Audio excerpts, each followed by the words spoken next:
আসসালামু আলাইকুম। Honours second year শিক্ষার্থীরা, আজকে আমি লেকচার 4 শুরু করতে যাচ্ছি। আজকে অঙ্কটা একটু ডিফারেন্ট। আমি তোমাদের বলেছিলাম যে এখানে কি কি শিখতে হবে। আমি বলেছিলাম এখানে শিখতে হবে ক্যালকুলেশন, এখানে শিখতে হবে জার্নাল, এখানে শিখতে হবে লেজার এবং আরো শিখতে হবে ব্যালেন্স শিটে কিভাবে পোস্টিং দিতে হবে। তাহলে জার্নাল, লেজার, আজকে আমার আলোচ্য বিষয় হচ্ছে লেজার। লেজার মানে খতিয়ান। খতিয়ান মানে যার একদিক হবে ডেবিট আর একদিক হবে ক্রেডিট, এই হচ্ছে খতিয়ান। আমি এই অঙ্কের মাধ্যমে তোমাদের খতিয়ান দেখাবো। তবে এই অঙ্ক থেকে অনেকগুলো টার্ম, অনেকগুলো জিনিস তোমরা শিখতে পারবে। তোমরা অবশ্যই এটা মনোযোগ দিয়ে স্টাডি করবে। তা আমি শুরু করি। Messrs. Hassan Brothers purchased a machine for টাকা 1,20,000 on 1st April 2017.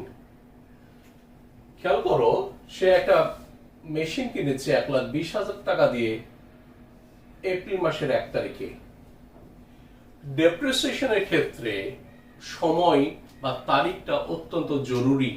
কেননা আমরা যদি একটা সম্পত্তি বছরের শুরুতে কিনি এবং বছরের শেষ পর্যন্ত ব্যবহার করি, তাহলে 1 বছরের ডেপ্রিসিয়েশন।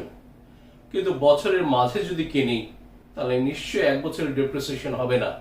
কারণ এখানে বলা আছে 1 এপ্রিলে কেনা হয়েছে, আর এখানে একটা ইনফরমেশন দেওয়া আছে অ্যাকাউন্ট ইয়ার ক্লোজড ডিসেম্বর 31st। তার মানে এই কোম্পানি তার বছরের ক্লোজ করে, অর্থাৎ তার হিসাবকাল 31শে ডিসেম্বরে শেষ হয়। অর্থাৎ প্রতি বছর 31শে ডিসেম্বর সে হিসাব ক্লোজ করে।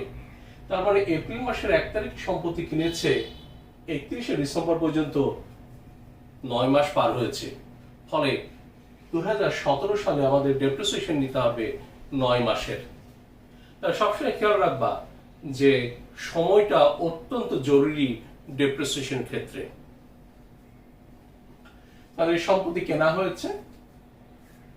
Depreciation is provided 18% per annum on the diminishing balance method. Depreciation ধার্য করা হয়েছে 18% diminishing balance মেথডের উপরে। আমি বলেছিলাম যে মেথড একটা জরুরি। প্রশ্নপত্রে বলা থাকবে একটা মেথডের কথা, যার সাহায্যে আমরা ডেপ্রিসিয়েশন ধার্য করব। তাহলে ডেপ্রিসিয়েশন কত percent? 18%। Method diminishing balance method. এরপরে বলা হচ্ছে on 30th September 2019, one third of the machine was found unsuitable.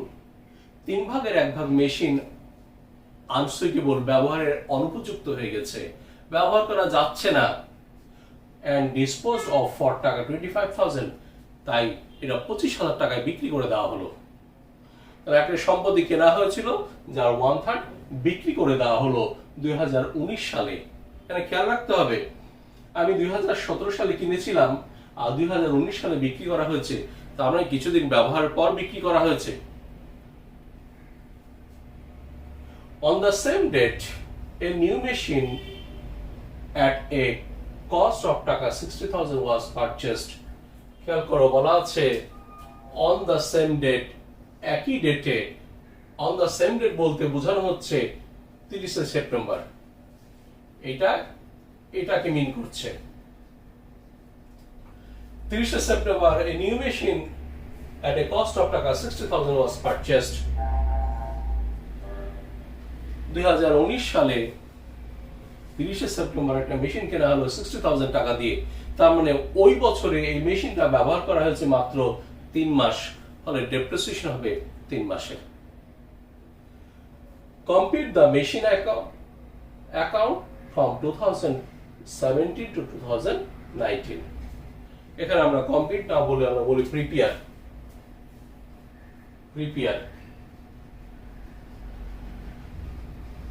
The machine account from 2017 to 2019. 2017 সাল থেকে 19 সাল পর্যন্ত মেশিন অ্যাকাউন্ট করতে বলা হয়েছে।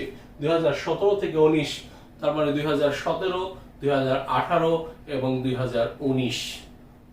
এবার খেয়াল করো তোমরা, একটা মেশিন অ্যাকাউন্ট করতে বলেছে, তাহলে অ্যাকাউন্টের ধরনটা কি? অ্যাকাউন্ট সবসময় দেখতে হবে যে আমরা কিভাবে তৈরি করতে পারি। তো মেশিন অ্যাকাউন্ট বলা হচ্ছে, মেশিনটা কি?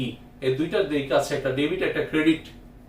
ডেবিট দিকে কি বসে, ক্রেডিট দিকে কি বসে, আমরা একটু আলোচনা করে নিই অঙ্ক শুরু করার আগে। এবার আমরা দেখি মেশিন অ্যাসেট নাকি লায়াবিলিটি। মেশিন অবশ্যই অ্যাসেট, তার মানে ডেবিট। Machine debit, asset. অ্যাকাউন্টসের একটা ডেবিট দিক আছে, একটা ক্রেডিট দিক আছে। যখন তুমি মেশিন কিনছো, মেশিন আসছে না যাচ্ছে? অবশ্যই আসছে, তারা পারচেস করলে ডেবিট। তার আগে বলে নি, যদি মেশিনের আগের বছরের ব্যালেন্স থাকে, অর্থাৎ গত বছরের যদি মেশিন থেকে থাকে, তাহলে আমরা সেটা আগে লিখব। মেশিন যেহেতু ডেবিট, গত বছর থেকে এসেছে, তাই প্রথমে আমরা লিখব ব্যালেন্স বিডি।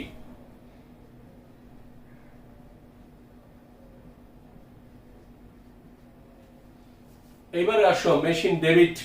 যদি পারচেস করো, মেশিনের পরিমাণ বেড়েছে, ডেবিট বাড়লে ডেবিট, তাহলে পারচেস ডেবিট দিকে।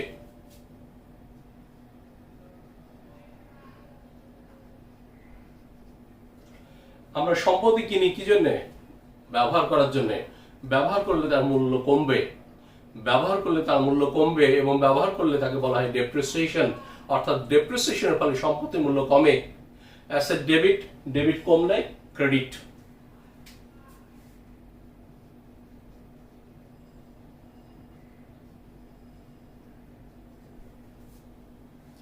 অনুরূপভাবে তুমি যদি কোনো কারণে সম্পত্তি বিক্রি করে দাও, কেনা হয়েছিল তখন ডেবিট হয়েছিল, বিক্রি করলে কি হবে? ক্রেডিট হবে, সেলস। সম্পত্তি বিক্রি করার সময় লাভ হতে পারে বা লস হতে পারে। যদি লাভ হয় তাহলে কোন দিকে বসাবো, লস হলে কোন দিকে বসাবো? লাভ হলে তোমার মনে হতে পারে লাভ তো ক্রেডিট, সুতরাং ক্রেডিট দিকে বসাই। এই ধারণা পুরোপুরি ভুল। আমি আবার বলছি, মেশিন বিক্রি করে লাভ হতে পারে বা লস হতে পারে। লাভ হচ্ছে ক্রেডিট আর লস হচ্ছে ডেবিট। বলতে পারো লাভ হয়েছে তার মানে ক্রেডিট হয়েছে, সুতরাং ক্রেডিট দিকে বসাই। এই ধারণা পুরোপুরি ভুল। সম্পত্তির মূল্য বেড়ে গেলে লাভ হয়, তার মানে সম্পত্তির মূল্য বেড়ে যাচ্ছে, সম্পত্তি ডেবিট, ডেবিট বাড়লে ডেবিট। তার মানে লাভটা সম্পত্তির জন্য ডেবিট, ইনকাম স্টেটমেন্টের জন্য ক্রেডিট। লাভ ক্রেডিট, অবশ্যই ক্রেডিট, তবে সেটা ইনকাম স্টেটমেন্টের জন্য। আমরা এটা ইনকাম স্টেটমেন্টে ক্রেডিট করব, কিন্তু সম্পত্তির দিকে ডেবিট করব। আমি আবার বলছি, সম্পত্তির মূল্য বেড়ে গেছে, তোমার লাভ হয়েছে নাকি লস হয়েছে? অবশ্যই লাভ হয়েছে। তো সম্পত্তির মূল্য বাড়লে যদি লাভ হয়, সম্পত্তি ডেবিট, ডেবিট বাড়লে ডেবিট, তার লাভটা ডেবিট দিকে। সম্পত্তির জন্য লাভ ডেবিট, কিন্তু ইনকাম স্টেটমেন্টের জন্য ক্রেডিট। অনুরূপভাবে যদি লস হয়, লস মনে হতে পারে ডেবিট, এটা ইনকাম স্টেটমেন্টের জন্য। লস ডেবিট, তবে ইনকাম স্টেটমেন্টের জন্য, কিন্তু অ্যাসেটের জন্য ক্রেডিট। সম্পত্তির মূল্য কমে গেলে লস হয়, সম্পত্তি ডেবিট, ডেবিট কমলে ক্রেডিট, তবে লস হচ্ছে ক্রেডিট।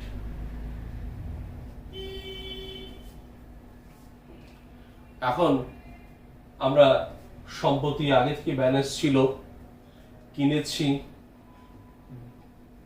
ডেপ্রিসিয়েশন ধার্য করেছি, বিক্রি করেছি, বিক্রির সময় লস হয়েছে। এখন যা কিছু অবশিষ্ট থাকবে তার নাম ব্যালেন্স সিডি। স্বাভাবিকভাবে অ্যাসেট ডেবিট, ডেবিট সাইড বড় হবে, আমরা যেটা পাবো তার নাম ব্যালেন্স সিডি। ব্যালেন্স সিডি কে পরের বছরে আমরা ব্যালেন্স বিডি করব।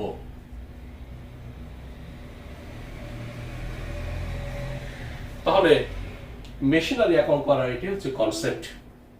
আমরা এখন এই কনসেপ্টকে ভিত্তি করে এই সমাধানটা আমরা করব, এই অঙ্কের সমাধান এই ছকে করব। তবে আমার এটা মুছে দিতে হবে, কেননা আমার জায়গা স্বল্পতা, ওয়ার্কিংসের জন্য আমার জায়গা লাগবে। তবে দেখি যতদূর সম্ভব আমরা করছি। আমরা শুরু করি।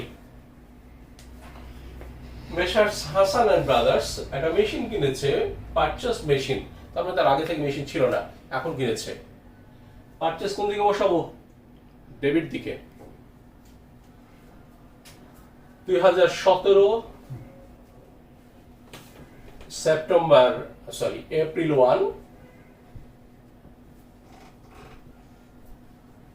Cash purchase 1,20,000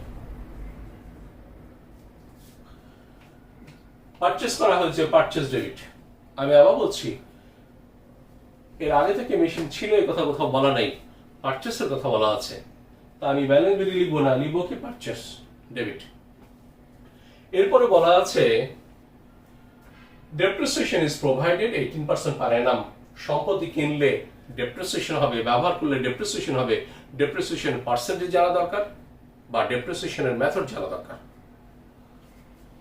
On diminishing balance method, on 30 September 2019, 1/3 of the machine was found unsuitable and disposed of for টাকা 25,000.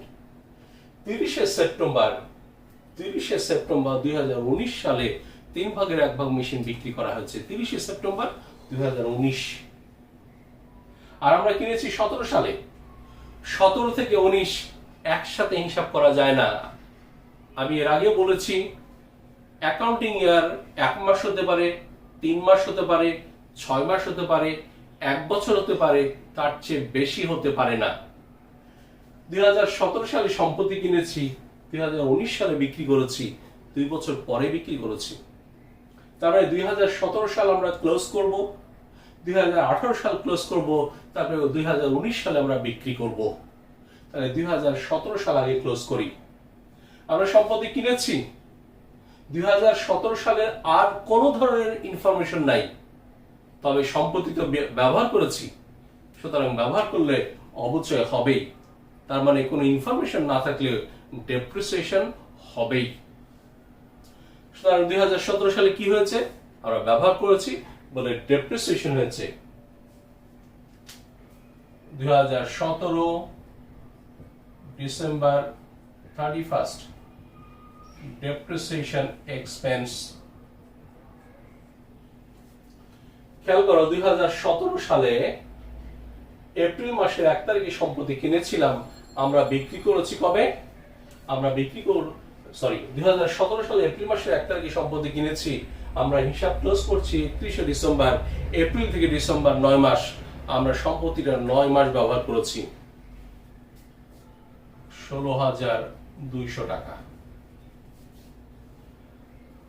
তাহলে আমাদের থাকলো 1,20,000, 1,20,000। 2017 সালের 31 ডিসেম্বর তারিখে ব্যালেন্স সিডি 1,03,800। 2017 কমপ্লিট, এখন আমরা 18 কমপ্লিট করব। আমরা জানি ব্যালেন্স সিডি কে বিডি করতে হয়। 2018 জানুয়ারি 1 ব্যালেন্স বিডি 1,03,800।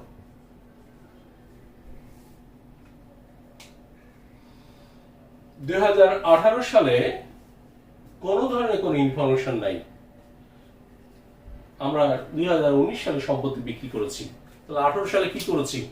18 সালে নিশ্চয়ই কারখানা বন্ধ ছিল না, 18 সালে নিশ্চয়ই মেশিনটা ব্যবহার করা হয়েছে, ফলে 18 সালে অবশ্যই অবচয় হয়েছে। 2018 ডিসেম্বর 31 depreciation expense 18,564, 1,03,800 থেকে 1,03,800 থেকে আমরা যদি অবচয়টা বাদ দেই ব্যালেন্স সিডি 85,116,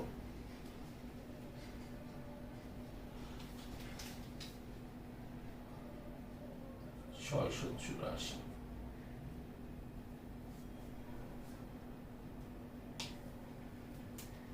তাহলে আমি বলি যে এখানে ডেপ্রিসিয়েশন এক্সপেন্স হয়েছে 1,20,000 টাকার উপরে 18% হারে, তবে 9 মাস। 1,20,000 টাকার উপরে 18% হারে এপ্রিল থেকে ডিসেম্বর পর্যন্ত 9 মাস 16,200। যা অবশিষ্ট ছিল তাকে বলা হবে ব্যালেন্স। ব্যালেন্স আমরা এখানে নিয়েছি, বলা আছে ডিমিনিশিং ব্যালেন্স মেথডের উপর অবচয়। ডিমিনিশিং ব্যালেন্স মেথডের সাহায্যে অবচয়, ডিমিনিশিং ব্যালেন্স মেথডের সাহায্যে অবচয়। ডিমিনিশ মানে কি? বাদ দাও। সম্পত্তির ক্রয় মূল্য থেকে অবচয় বাদ দাও, অর্থাৎ ডিমিনিশ করো, করে যে ব্যালেন্স থাকবে, ব্যালেন্স থাকলো কত? 1,03,800। সেই ব্যালেন্সের উপরে পরবর্তী বছরে আবার অবচয় নাও। এই হচ্ছে ডিমিনিশিং ব্যালেন্স মেথডের কথা। পরের বছরে এই ব্যালেন্সের উপরে আমরা 18% অবচয় নিয়েছি। জানুয়ারি 1 থেকে ডিসেম্বর 31, 1 বছর। অবশিষ্ট থাকলো 85,116। এখন দেখো 2019 জানুয়ারি 1 ব্যালেন্স বিডি 85,116। আমরা 2019-এ চলে এসেছি। এখন বলা আছে 2019-এর 30 সেপ্টেম্বরে 1/3 মেশিন 25,000 টাকা বিক্রি করা হয়েছে, সেল করা হয়েছে। 2019 সেপ্টেম্বর 30 ক্যাশ সেলস 25,000। এখানে বলা আছে ডিসপোজড অফ, মানে হস্তান্তর করা হয়েছে, তার মানে বিক্রি করা হয়েছে। অন দ্য সেম ডেট, মানে 30 সেপ্টেম্বর আরেকটা মেশিন কেনা হয়েছে, purchase debit. September 30 cash purchase 60,000। প্রশ্নে আর কোন ইনফরমেশন নাই। তবে 2017 সালে আমরা সম্পত্তি ব্যবহার করেছি, অবচয় ধার্য করেছি। 18-তে আবার অবচয় ধার্য করেছি, 19-এও ব্যবহার করেছি, 19-এ নিশ্চয় অবচয় ধার্য করব আমরা দেখি। ডিসেম্বর 31 ডেপ্রিসিয়েশন এক্সপেন্স আমাদের কত 2019 সালে? এই অঙ্কের জটিলতা এখানেই, এই অঙ্কের জটিলতা এখানেই। আমরা এখন 2019 সালের অবচয়কে আমরা বের করব, করে দেখাবো। হ্যাঁ, তোমরা খেয়াল করো যে আমরা 30 সেপ্টেম্বর 3/1 মেশিন 25,000 টাকা বিক্রি করলাম। মনে রাখতে হবে প্রত্যেকটা বিক্রয়ের সময় লাভ বা লস হবেই।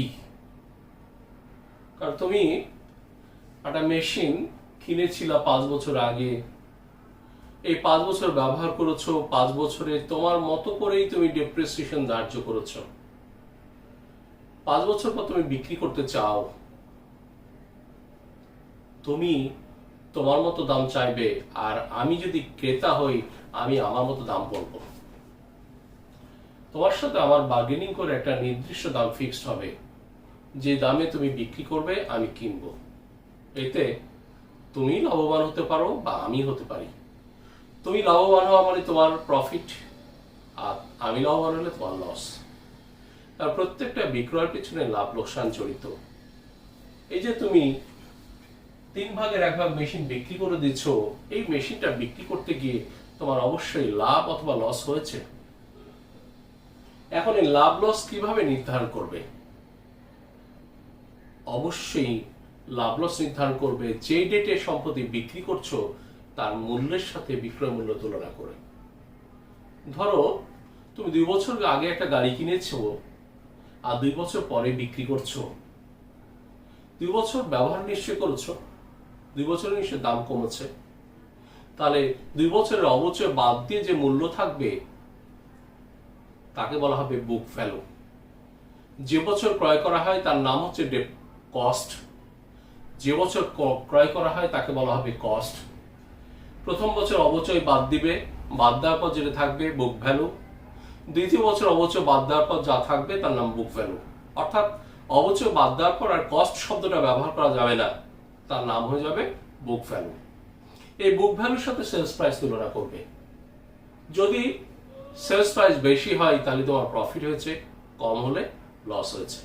তাহলে আমরা দেখি এই যে সম্পত্তিটা আমি 3/1 সম্পত্তি 1/3 মেশিন 25,000 টাকা বিক্রি করেছি, কত লাভ নাকি কত লস হয়েছে আমরা দেখি। তো তার আগে আমি এই ক্যালকুলেশনটা দেখিয়ে দিয়েছি। Calculation of depreciation expense for 2017 1,20,000 টাকার 18% হারে 9 মাস 16,200। পরের বছরে এটা দেখানোর প্রয়োজন হয়নি, তোমরা ক্যালকুলেটরে 1 বছর করে নিবা। এটা যেহেতু পুরো বছর ভগ্নাংশের দরকার নাই এই জন্য আমি দেখাইনি। এরপরে আসো আমি সম্পত্তিটা যখন বিক্রি করেছি তখন আমার লাভ নাকি লস হয়েছে। আগে আমরা দেখি দ্বিতীয় বছর অবচয় বাদ দেওয়ার পর সম্পত্তির মূল্য অবশিষ্ট থাকলো 85,116। এই সম্পত্তির 3/1 মেশিন আমরা 9 মাস পরে বিক্রি করেছি। এই সম্পত্তির 3/1 মেশিন 9 মাস পরে বিক্রি করেছি। তাহলে এই সম্পত্তিকে আগে 3/1 কত ছিল তা বের করে নিই। Book value of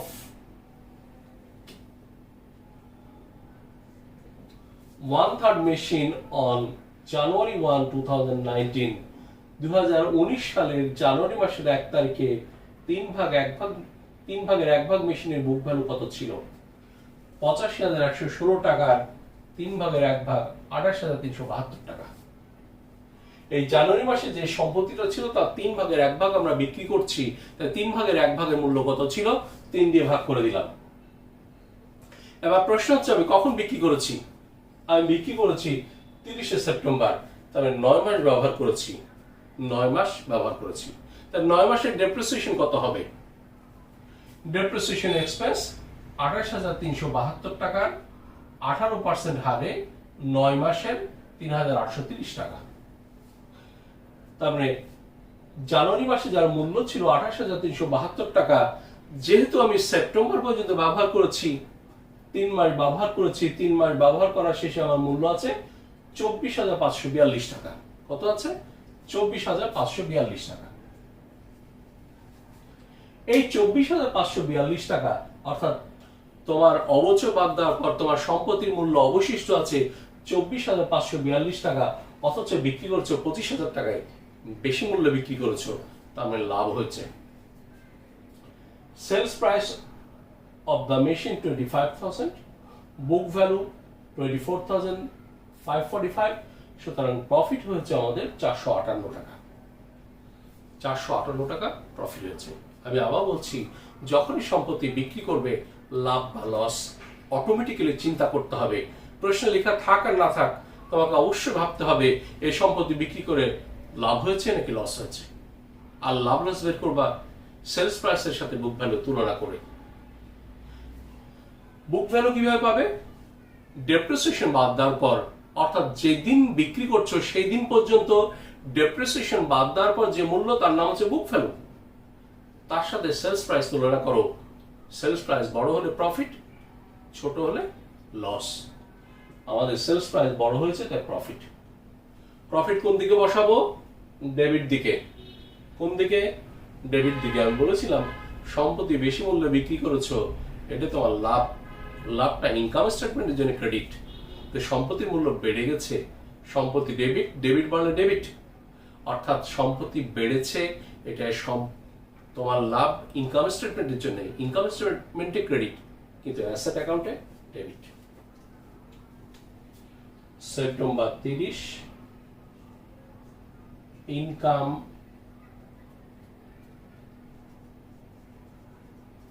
statement profit 458. এবার 31শে ডিসেম্বর ডেপ্রিসিয়েশন এক্সপেন্স।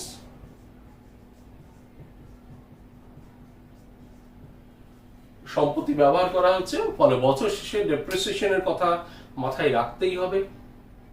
কত টাকা হচ্ছে হলো আমরা দেখি। আমাদের বছরের শুরুতে ছিল 85,116 টাকার মেশিন। এর মধ্যে 3 ভাগের 1 ভাগ বিক্রি করা হয়েছে, তারপরে 9 মাস অবধি ধার্য করা হয়েছে, আর 3 ভাগের 2 ভাগ এখনো আছে, তার মানে 3 ভাগের 2 ভাগ আমরা পুরো বছর ব্যবহার করেছি। Calculation of depreciation expense for 2019, 85,116 টাকার 3 ভাগের 2 ভাগ 56,744 টাকা। 56,744 আমরা পুরো বছর ব্যবহার করেছি। 18% হারে 1 বছর 10,214।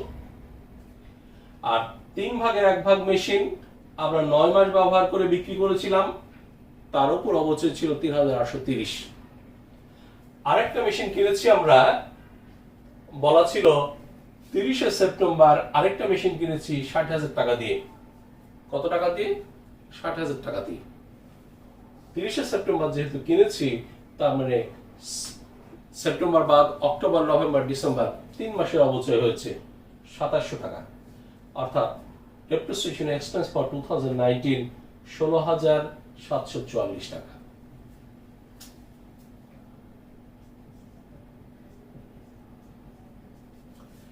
এবার আমরা এটা যোগ করে দিই।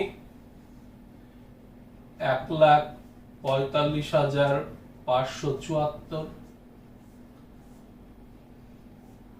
1,45,574,